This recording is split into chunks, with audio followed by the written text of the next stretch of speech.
Hey, I'm Maja Faber, and in this class I will teach you how to create hand-drawn fonts on your iPad.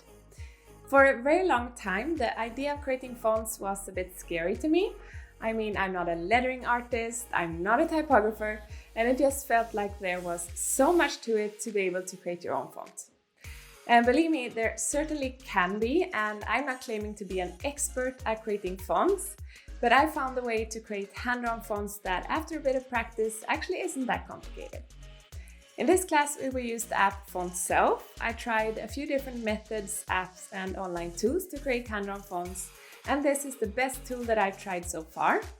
At the moment, in June 2022, when this class is created, the app is free to download and you can create a font with a free version.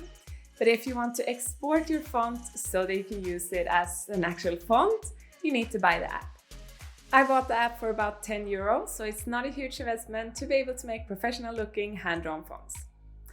When you have watched this class, you will be able to create fonts to use in your own branding, in your design projects, or to sell in your web shop, or for example, create a market.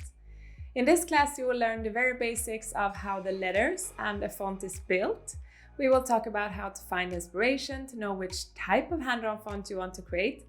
And we will of course draw the actual font and learn how to adjust the details so that your font will look professional. We will export our font so that you can use it for all sorts of purposes and in all sorts of apps and programs in the future.